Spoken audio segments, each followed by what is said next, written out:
Ada 3 orang inisial ya, 3 orang yang saat ini dalam proses penyidikan di Polda Jambi. Nah, kita ingin tahu apa sih perkembangannya, bagaimana perkembangan penyidikan yang selama ini terhadap 3 inisial ini. Kok ada informasi awalnya itu kan, ada informasi bahwasanya FAP dan B ini mengundurkan diri dari jabatannya.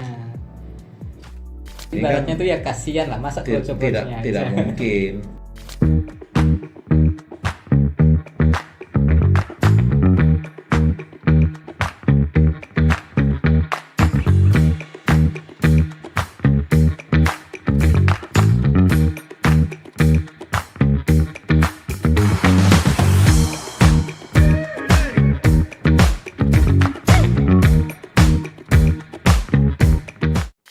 Jumpa lagi dengan kami cerita besok Metro Jambi bersama saya Sahyal selaku redaktur pelaksana harian pagi Metro Jambi.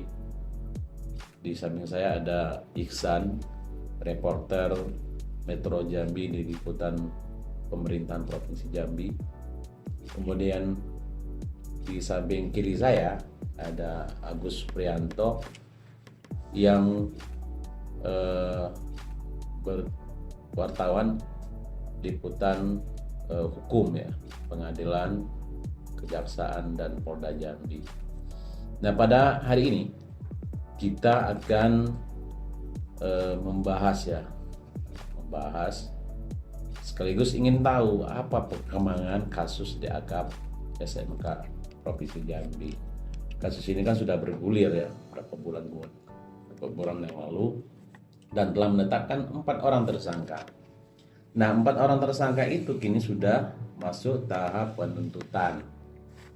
Ya, 4 orang itu SZH selaku pejabat pembuat komitmen, kemudian RWS broker, dan yang ketiga adalah WS pemilik PT Indotek Lestari Prima, dan yang keempat adalah inisial ES sebagai Direktur PT Tata Jaga Internasional. Nah, keempat orang tersangka ini saat ini prosesnya masih di pihak kejaksaan, masih tahap rendak ya, perencanaan dakwaan, dan belum dilimpahkan ke pengadilan tindak pidana korupsi Jambi.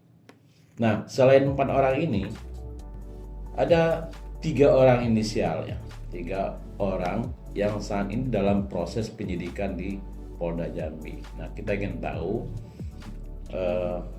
apa sih perkembangannya, bagaimana perkembangan penyidikan yang selama ini terhadap 3 inisial ini. Yang pertama adalah PAP, yang kedua adalah B, yang ketiga adalah D.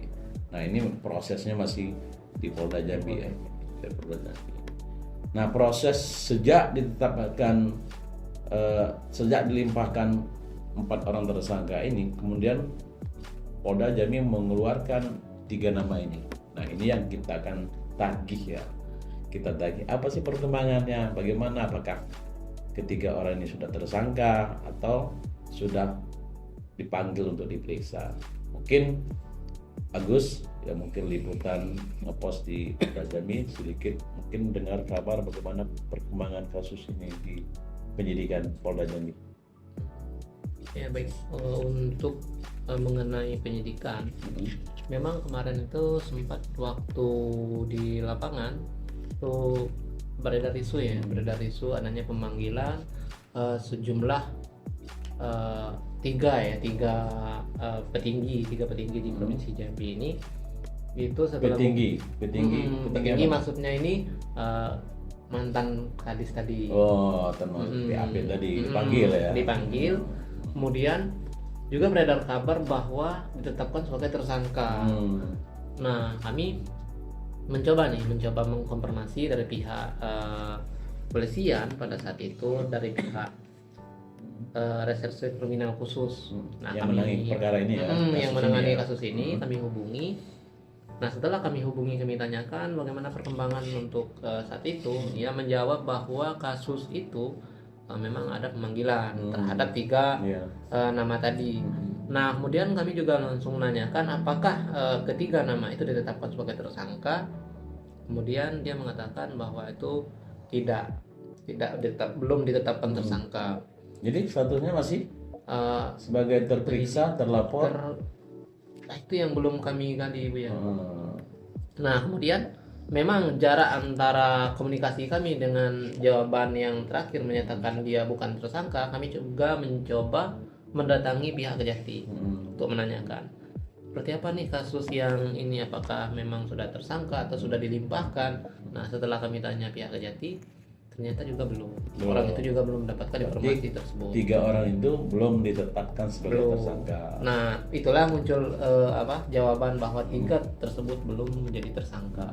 Jadi masih sebagai terlapor ya. Masih kalau sebagai dalam terlapor laporan kali ini. laporan SPDP yang sebelumnya gitu kan. Ya, betul ya. Nah memang kenapa nih ini selama ini sejak dikeluarkan 3 nama ini terkesan memang sedikit dingin ya. Ya, betul.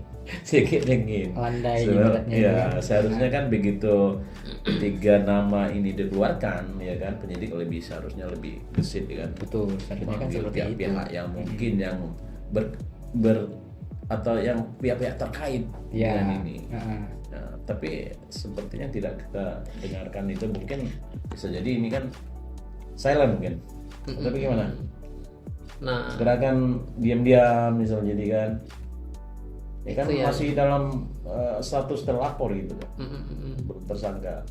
itu juga yang sebenarnya berat kalau gitu untuk menjawab sekarang, Bu ya. Iya. Cuman memang dari diskusi-diskusi, dari pandangan-pandangan para mahasiswa, para aktivis, memang aktivis juga melihat dari kasus-kasus ini. Iya. Nah, mereka juga banyak yang mengaitkan pada ada permainan lah istilahnya. Tapi ini kan cuma sebatas Tapi ini belum diskusi. ya, ini kan sebatas isu-isu ya. Isu-isu yang Mungkin beredar. bisa kita Belum bisa di ini kan. konfirmasi, klarifikasi soal isu ini gitu Karena kan. kita belum bikin Ya, bukti yang jelas. ya betul. Karena untuk menyebutkan status orang sebagai tersangka, kita harus tahu ya harus ada bukti. Salah satunya adalah ya penetapan tersangka dari pihak yang berwenang gitu kan. Ihsan sendiri ya sekarang kan mungkin ya punya informasi lain mungkin di luar sana terkait dengan pemeriksaan ini, bagaimana dengan 3 orang ini? Untuk terkait 3 orang ini ya, waktu saya konfirmasi ke pihak polisian itu khususnya Kasubdit Tipikor pada tanggal 9 Desember kemarin ini, tepatnya hari Rabu itu kalau nggak salah ya, itu dia bilang untuk 3 orang ini statusnya masih sebagai saksi terlapor. Ya, itu belum ada itu ditetapkan sebagai tersangka itu kan, menurut dia itu kan. Nah, untuk perkembangan yang terbarunya untuk hari ini, tepatnya hari Jumat, saya udah ada komunikasi juga dengan direktur reserse kriminal khusus itu untuk menanyakan bagaimana perkembangan perkara 3 orang ini. Ya, dia Sidik itu, ya, penyidikan ya. Dia itu bilang ya coba komunikasikan dengan Kasubdit Tipikornya itu. Tapi sebelumnya siapa yang mengungkapkan 3 namanya? Direkturnya. Direktur. Awalnya kali. Ya. Direktur. Itu kalau untuk pengungkapan nama ini kan berawal dari pertanyaan kawan juga. Itu waktu konversi pers. Bukan dari pihak Polda sendiri ya Bukan mengungkapkan waktu semua. dari pihak konversi pers ini karena isunya sudah muncul, maka kawan-kawan itu menanyakan. Nah, muncul lagi kan Kumpulan 3 nama ini. Itu yang menyebutkan direkturnya itu ya. Direktur. Nah, bagaimana dengan pihak kepolisian? Apakah selama proses ini penyidikan ini sedikit tertutup atau gimana? Ya, kalau menurut saya pribadi dengan komunikasi yang ibaratnya itu jawaban dari pihak kepolisian itu singkat, yaitu kemungkinan ya agak sedikit tertutup lah itu ibaratnya itu kan. Jadi agak susah dia. Jadi agak susah kita ingin tahu perkembangannya agak susah ya. Agak susah. Agak sedikit tertutup ya. Betul. Seharusnya ya Kasubdit ya. Soalnya Kasubdit. Nah, ya. kalau Kasubdit sendiri kalau ketika dikonfirmasi apa kira-kira ini? Ya terakhir Sedikit mengelak atau gimana? gak mau jawab Tidak mau Tidak jawab. mau jawab. Hari ini tadi sekitar jam 10 pagi, saya ada komunikasi dengan dia, menanyakan untuk perkembangan kasusnya ini ya. Ya. Sudah sampai sejauh mana? Nah itu tidak ada jawaban. Tidak ada respon. Ya, tidak ada Ya, respon mungkin ini ya lagi sibuk bisa jadi kan. Bisa jadi. Ya, atau mungkin lagi mendalami lebih dalam lagi kan. Betul. Atau Mungkin. mengumpulkan bukti-bukti kan, ya kan. Ya, tapi kalau saya sendiri kurang yakin ini. Kurang yakin artinya kasus ini dihentikan sampai di situ, sampai ke cuma 4 orang ini. Ya. Karena dalam dokumen yang kita dapat, ya kan, peran 2 orang itu atau 3 orang itu, inisial PAP dan B dan D tadi, Ya. cukup ini penting dalam itu. Perannya sangat jelas di situ kan, ya kan. Nah ini yang mungkin cukup kita tunggu ya, bagaimana perkembangan penyidikan di Polda Jambi, karena agak sedikit ini ya. Kalau Iksan sendiri gimana ya ini melihat ini Kalau saya melihat ya penanganannya? penanganannya seperti landai lah, dingin. Dingin seperti cuaca sekarang ini kan. Musim Akhir-akhir ini hujan. musim Musim hujan. hujan, ya. Tapi hati-hati banjir. Tapi ya gimana pun juga kayak kepolisian ya harus tuntas untuk mengusut kasus ini kan. Ya kalau tidak dituntaskan akhirnya kan jadi tunggakan gitu. Betul. Kan. Walaupun Malah jadi ini. pertanyaan publik kan, Iya, sedangkan perkara bertanya ini bagaimana proses kasus ini kan, karena ini kan proyeknya cukup besar kan, betul. anggarannya gitu. Nah, kan jadi apa namanya, isu-isu yang tidak yang panas ya, kan, tidak yang tidak bertanggung jawab. Biasanya orang bisa berpikir ini macam-macam gitu Betul. kan dengan kasus ini, dengan pihak berwajib juga gitu kan. Betul. Nah ini juga nanti kalau seandainya ini 4 orang ini sudah disidangkan, ini akan panas lagi, ya kan, akan panas lagi. Nah bagaimana 4 orang tersangka sendiri pastinya tidak mau diam gitu kan. Iya. Dia kemarin itu Bu ya, waktu memang sempat setelah pernah kami tanya ya, baru berapa hari nih, ya sekitaran 2 hari yang belakangan ini, itu mengenai pelimpahan ya, setelah dilakukan pelimpahan yang ini dari pihak polisi ke pihak kejaksaan kepada pihak pengadilan. Ya. Nah setelah kami tanya, menyatakan bahwa pada minggu ini terakhirnya untuk pelimpahan berkas itu. Nah setelah adanya pelimpahan berkas itu nantinya akan masuk pada tahap persidangan. Nah di situ akan terbuka juga nanti. Nanti akan terbuka dalam surat dakwaan, nanti pasti akan terbuka semua gitu Ya. kan, dari peran-peran keempat terdakwa ini termasuk pihak-pihak lain dalam berkas itu. Ini kan cukup menarik ya nanti Ya, kan. betul. Ini kan akan kita pantau terus bagaimana perkembangan persidangan nantinya. Akan ada banyak fakta-fakta menarik gitu nanti kan. Nah, mereka pasti ya secara Karena psikologis memang mereka yang dari menjadi berkas yang kita korbannya. dapat itu memang agak menarik gitu. Karena banyak pihak yang mungkin yang disebutkan di situ yang pihak-pihak yang disebutkan dalam berkas itu kan dipanggil sebagai saksi Betul. ke pengadilan kan. Nah di pengadilan kan mereka disumpah, Betul. bisa disumpah, mereka tidak bisa mencabut keterangan itu sekendak hati gitu kan. Iya. Pasti ada alasan dan tidak mungkin pencabutan keterangan di BAP itu segampang itu kan. Pasti ada, hakim juga akan mengejar itu kan, kenapa dicabut gitu kan. Iya. Tidak segampang itu artinya.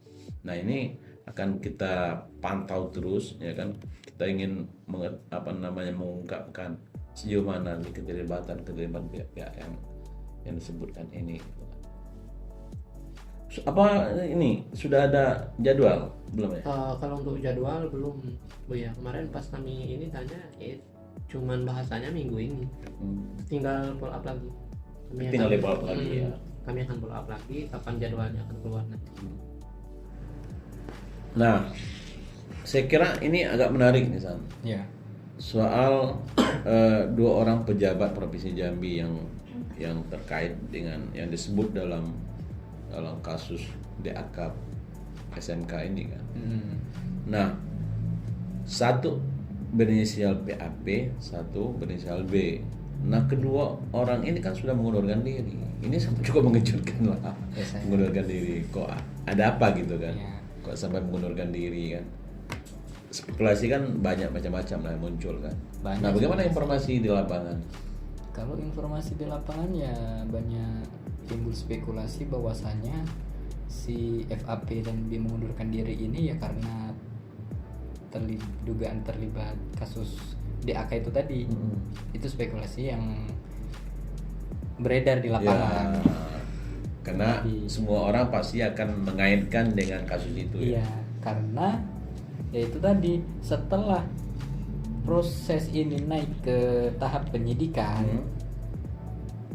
dan terlapornya adalah FAP dan B itu sendiri kan.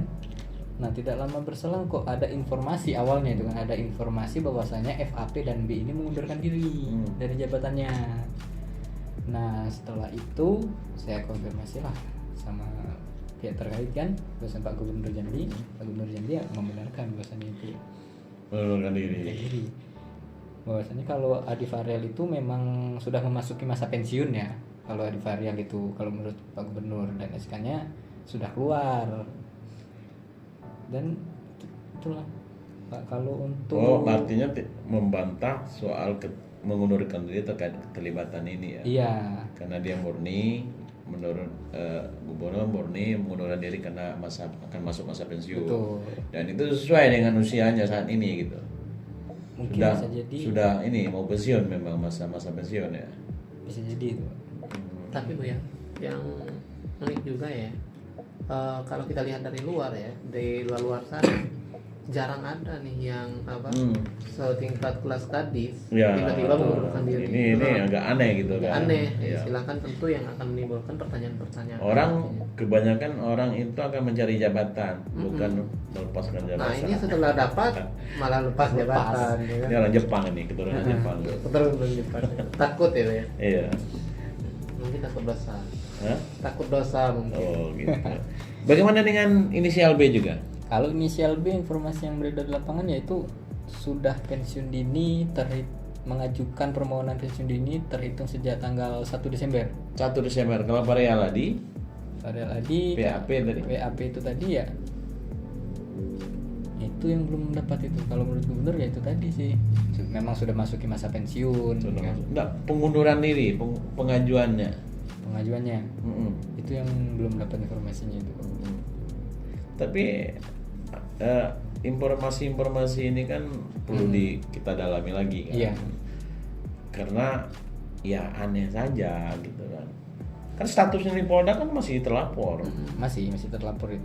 Nah, Terlapor. terlapor Nah. atau terperiksa. Betul. Tapi sudah mengundurkan diri. Ini kan agak Agak aneh gila. Jadi spekulasinya yaitu ya tanda tanya besar kan. Apakah ada kaitannya ya. dua orang ini mundurkan diri? Tapi kalau ini PAP sendiri apakah sudah pernah dikonfirmasikan soal ini? Sudah. Pengunduran dirinya. Dari awal dia masuk sebagai saksi terlapor, sudah saya tanyakan dengan beliau itu. Saya konfirmasi lewat WhatsApp maupun datangi ke kantornya dan juga datangi ke rumahnya. Tapi tidak ada respon, tidak ada jawaban ya. Tidak ada jawaban. Ya memang PAP ini sejak namanya disebut oleh Polda Jambi, Metro Jambi itu beberapa kali mencoba untuk mendapatkan konfirmasi yang bersangkutan. Betul. Salah satu mendatangi ke kantornya berapa kali lewat telepon, lewat pesan singkat WA, dan juga masuk mengkonfirmasi termasuk mendatangi rumahnya. Betul. Tapi sampai saat ini kita belum dapat ini ya, berhasil mendapatkan jawaban atau klarifikasi dari yang bersangkutan. Tetap kita akan coba terus untuk mendapatkan klarifikasi ya dari yang bersangkutan. Nah, kalau B sendiri mungkin Iksan sudah coba konfirmasi terkait pengundurannya. Sudah ada itu. Sudah ada ya. Sudah ada waktu pertama kali isu itu beredar itu kan. Saya tanya lah sama beliau. Beliau pun mengakui bahwasanya, tapi ya singkat saja jawaban dia itu kan. Ya menurutnya itu sedang berproses gitu aja. Tapi kemarin kan ada informasi, ada yang menyebutkan bahwa B ini mengundurkan diri karena ingin terjun ke dunia politik. Apa benar itu? Nah, kemungkinan itu Pak. Iya kan, tiba-tiba ingin, kan pemilu kan masih lama. Masih lama. Masih 2029 Betul. kan, 2030, 2029, 2030. Sekarang masih 2025 kan, masih ya masih ada 4 tahun lagi kan. Tiba-tiba ya mana bisa jadi, memang ingin serius terjun ke dunia politik kan. Ya nanti kita juga akan memantau lah apakah memang si B ini akan terjun ke dunia politik atau bagaimana atau tidak kan. Kita lihat nanti aja perkembangannya kan seperti apa seiring berjalannya waktu. Ya. Persiapan dia mungkin ya. Persiapan 4 tahun ya supaya matang ya. Jadi udah start dulu ya. Udah start duluan. Untuk mempersiapkan diri. Cara duduknya seperti apa sudah paham. Duduk menjadi setelah terpilih nanti. Sudah mempersiapkan mungkin. Mungkin Agus sendiri dapat informasi lain tentang ini? Kalau B ini? untuk mengenai itu kami sejauh ini belum mendapatkan informasi ya. Ya kalau mengenai di Polda, memang kalau di suasana di Polda itu masih sunyi seperti yang kita sampaikan tadi, masih gerimis mengundang gitu. Iya, memang ini kan pengunduran diri 2 pejabat Pemprov ini itu kan menimbulkan tanda tanya besar. Ya kan, tandanya besar karena mereka berdua ini kan belum sebagai tersangka, belum tetapkan sebagai tersangka. Bahkan sejauh ini pejabat yang sudah ditetapkan sebagai tersangka pun jarang ada yang mengundurkan diri sebelum ada vonisnya. Apalagi kan paling kan dia bisa mengundurkan diri setelah putusan ingkrah gitu kan, atau dinonaktifkan sementara dari jabatannya atau dari status PNS-nya kan. Dan ini kan luar biasa bisa mengundurkan diri. Ya kita lihat nantilah seiring berjalan waktu kan. Berani atau tidak Polda Jambi ini mengusut sampai tuntas perkara kasus korupsi DAK Dinas Pendidikan Provinsi Jambi ini. Nah itu juga yang diminta sama B, karena diminta Polda Jambi itu untuk tidak tebang pilih. Betul. Jadi semua yang terlibat, semua yang disebutkan, semua yang mungkin yang diduga terlibat, menerima segala macam diusut sampai tuntas. Iya. Jadi tidak ada lagi yang ditutup-tutupi kan. Betul. Ya seharusnya Polda seperti itulah. Kan? Supaya terang benderang lah kasus ini kan. Supaya terang benderang lah kan. Berarti dipuji Polda ya. Iya. Uji ketajaman Polda ini. Ya memang ini kan PAP ini kan pejabat tinggi kan. Betul. Dia juga pernah menjabat sebagai Kadis Perhubungan. Betul. Pernah menjabat Kadis Pendidikan dan sekarang menjabat sebagai Kepala Dinas Lingkungan Hidup. Nah, sebelumnya beliau pernah juga ditunjuk oleh gubernur sebagai pejabat bupati, penjabat Bupati Tebo gitu kan. Nah, ini perlu kita tunggu bagaimana perkembangannya di penyidikan di Polda Jambi. Ya jangan hanya kroco-kroconya aja kan yang menjadi tumbal. Itu ibaratnya tuh ya kasihan lah, masa kroco-kroconya tidak mungkin ZH ini kewenangannya sebesar itu gitu. Sebagai pejabat pembuat komitmen, apalagi dia kan bawahan gitu kan. Betul. Pasti ada instruksi. Dan sesuai dengan dokumen yang kita dapat memang ada perintah-perintah kepada orang-orang yang di bawah itu kan. Ada itu ya? Ada untuk ya memang jabatan bahasa pejabat itu kan selalu ya itu kalau formilnya itu ya itu laksanakan sesuai dengan mekanisme. Tapi di belakang itu kan banyak kongkali-kongnya kan. Iya, banyak lah. Dengan mundurnya PAP ini dari Kepala Dinas Lingkungan Hidup, nah siapa yang ditunjuk oleh gubernur sebagai pelaksana tugas sementara? Nah, gubernur itu sendiri menunjuk Dr. Ferry Kusnadi sebagai PLT Kadis DAK Provinsi Jambi. Nah, PD sendiri sebelumnya menjabat apa? P sendiri si FAP. Ya, bukan si Ferry. Ferry menjabat sebagai staf ahli gubernur. Sebelum itu juga dia pernah menjabat sebagai kepala dinas kesehatan provinsi Jambi. Nah, ini menarik untuk kita tunggu bagaimana proses persidangan 4 orang ini. Nanti akan terungkap semuanya. Mungkin sekarang prosesnya mungkin tidak lama lagi ya Gus ya? Ya setelah tadi yang kami bilang bahwa setelah pelimpahan berkas dari kejaksaan ke pengadilan ini, dari sebelum-sebelumnya kalau kami melihat itu sekitaran membutuhkan waktu 1 minggu hingga 2 minggu itu akan masuk ke dalam tahap persidangan. Nah nanti para pihak 4 tersangka ini akan dihadirkan dalam persidangan nantinya. Itulah saat pembacaan dakwaan. Ya. Ini menarik untuk ditunggu ya. Karena memang setelah pelimpahan ke pengadilan, ya kan, ini kan ada penetapan jadwal sidang dan penunjukan hakimnya, panitranya dari Ketua Pengadilan Negeri Jambi. Nah setelah itu maka akan mulai sidang perdana, pembacaan surat dakwaan, dan kalau memang terdakwa ini keberatan dengan dakwaan jaksa, bisa jadi dia eksepsi. Nah ini akan menarik ini ya. Akan kita tunggu perkembangan selanjutnya ya, sehingga ini bisa terungkap siapa saja yang terlibat dalam kasus ini. Betul. Apakah sampai ke ZH ini sebagai PPK atau sampai ke pejabat tinggi pengguna anggarannya gitu.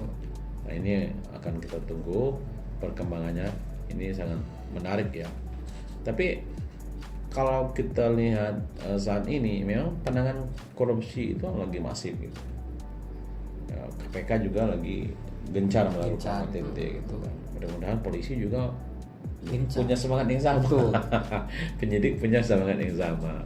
Dan kejaksaan juga seperti itu sekarang. Bagaimana pengungkapan kasus pemberantasan korupsi. Dan yang paling dikejar adalah kerugian negaranya, pengembalian pemulihan kerugian negaranya. Itu yang paling dikejar oleh instansi-instansi aparat hukum dalam penanganan perkara tindak pidana korupsi. Karena memang targetnya itu. Kalau saya dengar dari pihak kejaksaan misalnya, kalau mengungkap kasus tanpa memulihkan kerugian negaranya untuk apa gitu? Betul. Ya itu negara juga dirugikan gitu. Sudah satu perkara berapa biaya gitu harus dikeluarkan. Jadi memang harus uang kerugian negara itu semuanya. Apalagi kasus DAK ini kan kerugian negara yang cukup besar. Sekitaran 21 miliar. Nah, bayangkan kalau kerugian negara ini tidak pulih. Waduh, kacau. Lagi di ini apa? Tapi ini kan sudah ada pengembalian. Itu sekitaran 8 atau 7 miliar. Sekitaran 8 kemarin waktu pelimpahan ini. Ya kalau memang sudah 8 miliar yang sudah dikembalikan, berarti masih ada sekitar 13 miliar lagi yang kerugian negara yang perlu dipulihkan. Tapi di balik itu kan memang ada penyitaan aset milik tersangka yang di Bandung gitu kan. Nah, ini kan juga akan memulihkan kerugian negara. Tapi sekarang kan tidak bisa sebenarnya semuanya kerugian negara dilepaskan, dibebankan kepada 4 orang ini. Ya kasihan aja demi keadilannya. Terima kasih sudah menonton cerita Metro Jambi esok. Untuk lebih lengkapnya bisa dibaca di Harian Pagi Metro Jambi terbit Senin tanggal 22 Desember 2025. Terima kasih.